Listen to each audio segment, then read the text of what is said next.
નમસ્કાર, આપ જોઈ રહ્યા છો નેશન પ્લસ ન્યૂઝ. હું છું આપની સાથે હેતુ ભગત. વડોદરા શહેરના દક્ષિણ છેવાડે મકરપુરા ગામના રસ્તે પાલિકા દ્વારા બનાવાયેલા કૃત્રિમ તળાવમાં વિસર્જન કરાયેલ શ્રીજી સહિત દશામા અને માતાજીની મૂર્તિઓ બુલડોઝરથી બહાર કાઢી પડદાથી ઢાંકી દઈ તોડી નખા બાદ ડમ્પરમાં રાતના અંધારામાં ભેદી રીતે લઈ જવાતી હોવાની ઘટનાથી ધર્મપ્રેમીઓની લાગણી દુભાઈ હોવાનો વિડીયો વાયરલ થતા ચકચાર મચી ગઈ છે. આ ઘટના સ્થળે પાલિકાનું કોઈ કર્મી કે અધિકારી પણ ન હતો.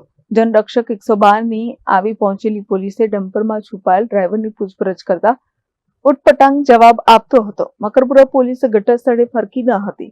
અત્રે ઉલ્લેખનીય છે કે શહેરમાં વિવિધ ધાર્મિક તહેવારો પ્રસંગે માતાજી સહિત શ્રીજી અને દશામાની મૂર્તિનું સ્થાપન કરવામાં આવે છે. સતત 10 દિવસ સુધી સેવા પૂજા કર્યા બાદ સ્થાપન કરાયેલી વાસ્તે ગાસ્તે મૂર્તિઓનું વિસર્જન કરવામાં આવે છે.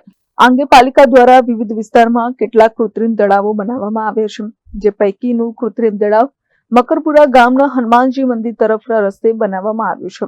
આ કૃત્રિમ તળાવમાં ગણેશજીની મૂર્તિઓ સહિત દશામા અને માતાજીની મૂર્તિઓનું વિધિપૂર્વક વિસર્જન અગાઉ કરવામાં આવ્યું હતું. આ તમામ મૂર્તિઓ પાણીમાં વિસર્જિત થઈ ન હતી, જ્યારે બીજી બાજુ ગઈ રાત્રે અંધારામાં આવેલા ભાડુતી ડમ્પર અને બુલડોઝરના સહારે આ કૃત્રિમ તળાવમાં વિસર્જિત કરાયેલી શ્રીજીની મૂર્તિઓ તથા માતાજી અને દશામાની મૂર્તિઓ બહાર કાઢવામાં આવ્યા બાદ મૂર્તિઓની ચારે બાજુ પડદો લગાવીને તોડી નાખવામાં આવતી હતી.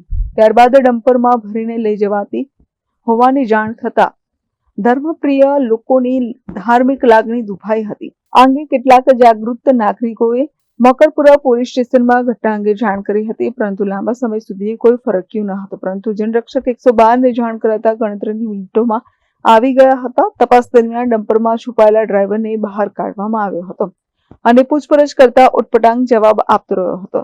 જો કે ઘટના સ્થળે પાલિકાનો કોઈ કર્મી કે અધિકારી પણ ન હતો, જે તે આ કાર્યવાહી સંદર્ભે ભેદભરમ સર્જાયા હતા. બનાવ અંગે જો સઘન તપાસ કરવામાં આવે તો ચોંકાવનારી વિગતો બહાર આવવાની શક્યતા નકારી શકાતી નથી.